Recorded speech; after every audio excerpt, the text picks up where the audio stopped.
Welcome to Speed Reads, Trust Factor. Discover the neuroscience of trust to foster happier, more innovative, and more successful organizations. What if there was a measurable biological factor that could predict your organization's success more accurately than strategy, talent, or resources? According to neuroeconomist Paul Zak, that factor exists, and it's trust. After 2 decades of studying how the brain responds to workplace environments, Zak discovered that trust isn't just a nice-to-have cultural element, it's a biological imperative. Most organizations try to drive performance through control, incentives, and pressure, but Zak's research reveals that these approaches backfire, actually triggering stress responses in the brain, which reduce creativity, collaboration, and engagement. The alternative? Creating conditions that naturally stimulate oxytocin, the neurochemical that creates feelings of trust and connection. This summary explores the science-backed OXYTOCIN framework, transforming abstract concepts like trust and culture into practical management tools. So get ready to see leadership from a neuroscience perspective and unlock the power of trust. The neuroscience of trust.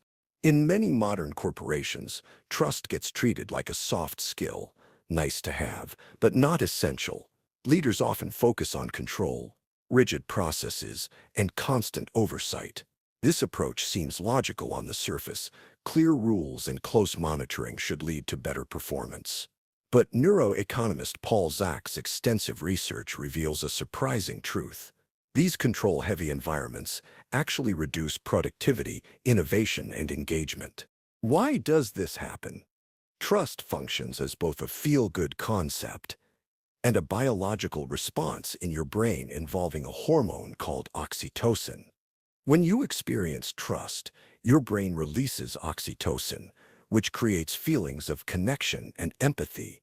This biological response has measurable effects on behavior and performance. Zak's research shows that in high-trust organizations, employees are significantly more engaged, experience less stress, and report lower burnout than those working in low-trust environments. His studies consistently demonstrate that trust creates measurable improvements in performance metrics across organizations. Trust creates a positive cycle, too. When leaders demonstrate trust in their teams, oxytocin rises, stress hormones like cortisol decrease, and people naturally perform better. They take more initiative, collaborate more effectively, and bring their best ideas forward. Most importantly, they enjoy their work more. How can you apply this research? Well, to start, you can measure trust within your organization through simple surveys that assess how employees experience their workplace. These measurements give you clear insights into your organization's trust climate right now. High-trust organizations consistently outperform their peers across nearly every meaningful metric, from productivity and innovation to employee retention and customer satisfaction. To start building a higher trust environment, start with little changes. Share information more openly with your team. Delegate meaningful work instead of micromanaging. Recognize achievements publicly and sincerely. These actions signal trust to people's brains, triggering positive biological responses that improve performance. In the coming sections, we'll explore the practical steps and actionable advice you can use to harness the brain's natural responses to trust. If you're looking to create an environment where people naturally perform at their best, the science is clear. Trust is a critical factor in organizational success that you can actively manage and improve. The oxytocin framework. When we connect with others, a remarkable hormone called oxytocin floods your brain. This could be when someone shows care for you, when you feel included in a group, or when others show faith in your abilities. This brain chemistry creates those warm feelings of safety and connection that drive you to reciprocate and collaborate. The power of understanding oxytocin's role is that you can design workplace practices that naturally trigger its release. Zak, the author, developed the oxytocin framework as a practical roadmap for doing exactly this. Each letter guides leaders towards specific actions that stimulate the brain's trust response. Let's explore what each letter represents. O stands for Ovation, celebrating achievements in meaningful ways. that resonate personally with team members. X encourages experimentation by creating spaces where people take smart risks without fear of punishment. Y focuses on you, each person's individual growth journey and unique talents. The T in the framework means transferring decision authority to those with first-hand information, signaling trust in their judgment. The second O promotes openness by sharing information freely instead of keeping colleagues guessing. C builds genuine caring relationships that extend beyond work tasks. I makes long-term investments in people's development to show you value their future. And finally, N embraces natural authenticity rather than forcing everyone into rigid corporate personas. What's brilliant about this framework is how these practices all reinforce each other. When you implement one element, it makes the others easier to establish. For instance, practicing openness by sharing information freely makes it easier for people to experiment because they understand the bigger picture. Similarly, when you show caring by fostering social connections, you create an environment where Ovation feels more natural and sincere. So where should you start with implementing this framework? The best approach is to pick one element that seems most lacking in your current environment and focus on small, consistent improvements in that area. As trust begins to build, you'll notice positive ripple effects that make other elements of the framework easier to implement. Ultimately, the OXYTOCIN framework gives you a systematic approach to what might otherwise seem mysterious or unmanageable. By understanding the biological mechanisms of trust, you gain the powerful advantage of being able to create an environment where people naturally perform at their best, creating psychological safety. Before you can build trust, people need to feel safe. Psychological safety forms the foundation of a high-trust organization. When people fear judgment, rejection, or punishment for speaking up or being themselves, oxytocin production shuts down in their brains. Instead, their brains produce stress hormones like cortisol or adrenaline, putting them in fight-or-flight mode rather than collaborative openness. The natural and experimentation elements of the OXYTOCIN framework address this core need. Creating psychological safety means establishing an environment where people can be their authentic selves and take smart risks without fear of negative consequences. In many organizations, people wear masks. They hide their true thoughts, feelings, and even personalities to fit an expected mold. The constant effort of hiding one's true self drains mental energy and prevents genuine connection. Your brain knows when you're being inauthentic, and it responds by decreasing oxytocin production.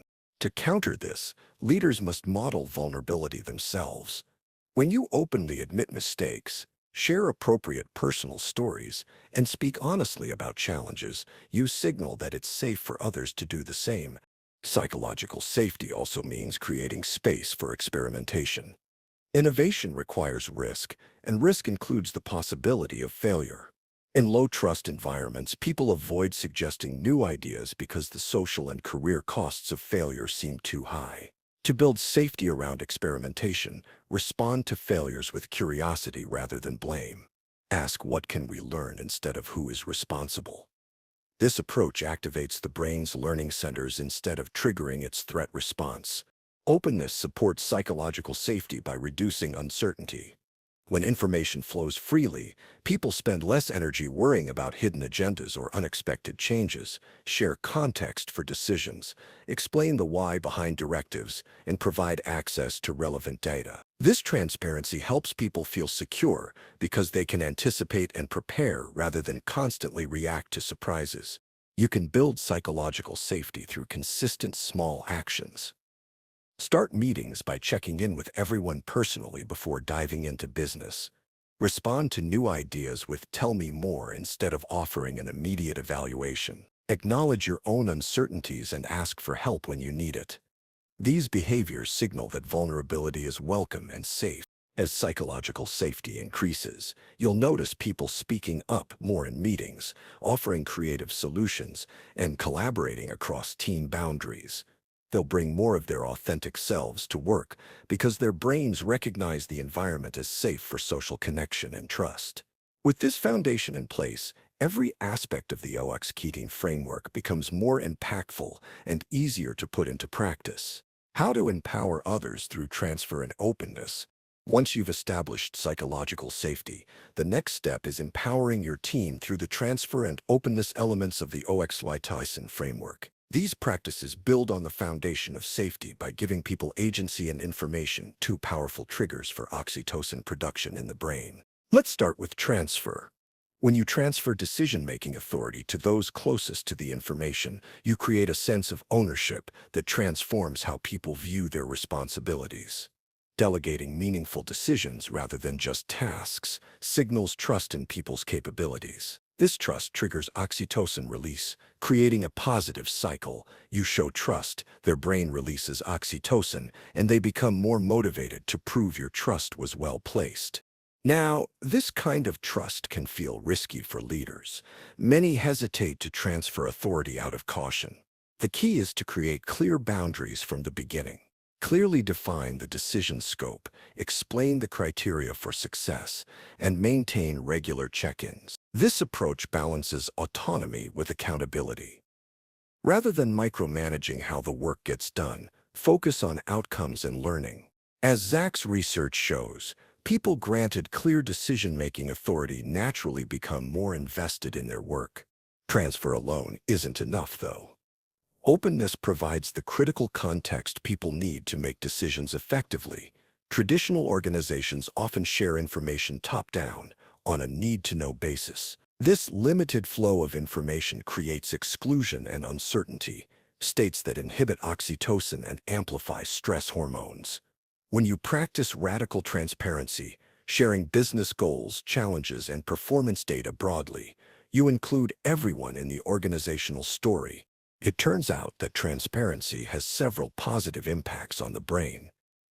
It reduces uncertainty, which calms the threat response.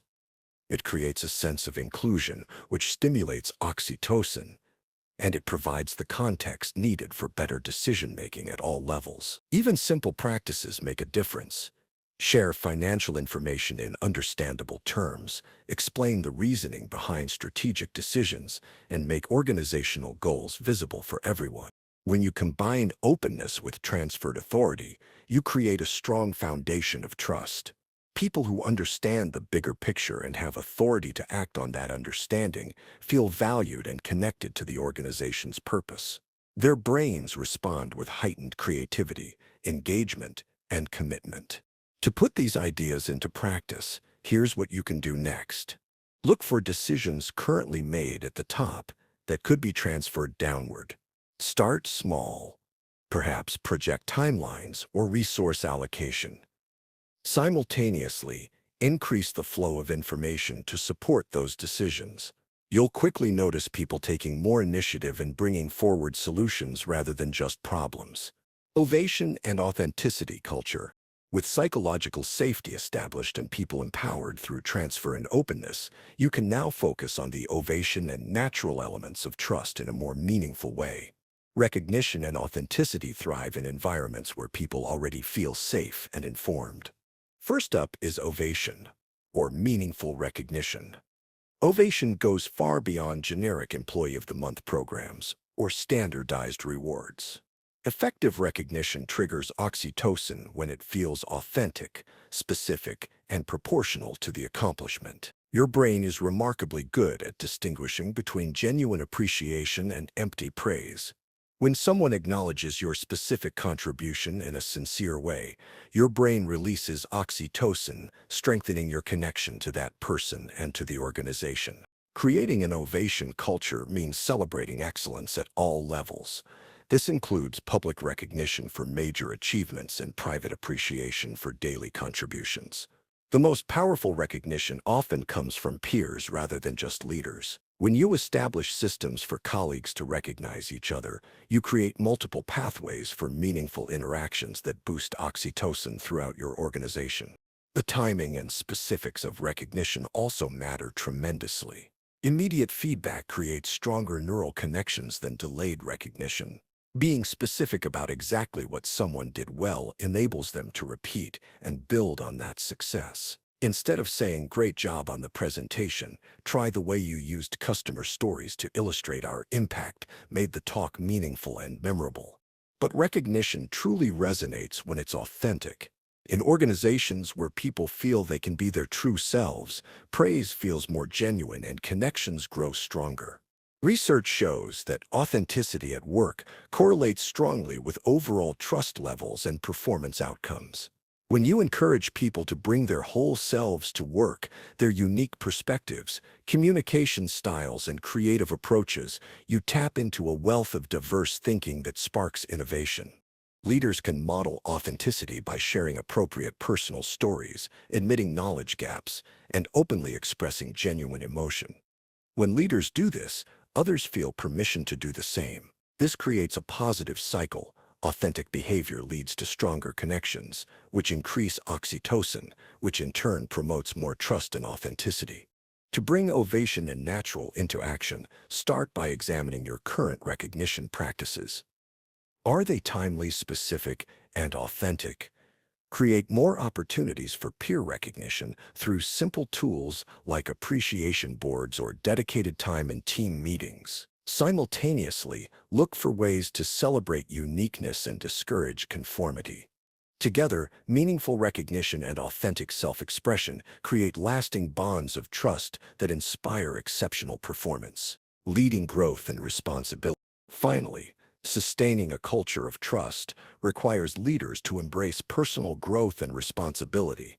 The invest element of the OXYTOCIN framework highlights why continuous development matters for leaders and team members alike. It all starts with growth. This is because leaders who prioritize their own development set a powerful example for their teams. When you openly pursue your own development, admitting areas where you need improvement, you create psychological permission for everyone to do the same. Your brain responds to learning challenges by forming new neural pathways, making you more adaptable and creative, exactly the qualities needed to navigate complex organizational challenges. Personal responsibility is the counterbalance to growth. Trust quickly fades when leaders say one thing and do another. Your brain immediately senses inconsistencies between words and actions, triggering skepticism rather than oxytocin. Leaders who consistently deliver on commitments, own their mistakes, and hold themselves accountable before blaming others build environments with significantly higher trust. This responsibility extends to how you respond when trust breaks down. Every organization experiences broken promises, unmet expectations, or mishandled communications. How leaders react in these situations determines whether trust rebounds or deteriorates. Taking personal responsibility, making meaningful amends, and implementing clear changes to prevent similar issues creates the conditions for trust recovery. Together, a growth mindset and personal responsibility build trust that remains strong even through challenges and setbacks. Leaders who embody these qualities inspire others to do the same, creating a collective commitment to the trust culture. One practical step forward is to clearly identify your own development areas, especially around behaviors that build trust. Seek feedback regularly on how your actions affect organizational trust. When trust breaks down, resist blaming others, and instead reflect on actions you can take differently. This proactive approach to growth and responsibility demonstrates that trust truly matters, as an organizational value and as a personal commitment from leadership. Final summary. The main takeaway of this summary to Trust Factor by Paul Zak is that trust is a neurological state powered by oxytocin, which unlocks human potential at work. The OXYTOCIN framework provides a systematic approach to creating environments where trust flourishes, beginning with psychological safety as the foundation, building empowerment through transfer and openness, cultivating authentic recognition, and modeling growth with responsibility. Each element reinforces the others, creating a positive cycle that strengthens over time, which is why organizations that foster trust consistently outperform peers across every meaningful metric. By applying these neurological insights, you transform not just your results, but the fundamental experience of work itself, creating environments where people thrive biologically, psychologically, and professionally. Okay, that's it for this speed read. We hope you enjoyed it. If you can, please take the time to leave us a rating. We always appreciate your feedback. See you in the next one.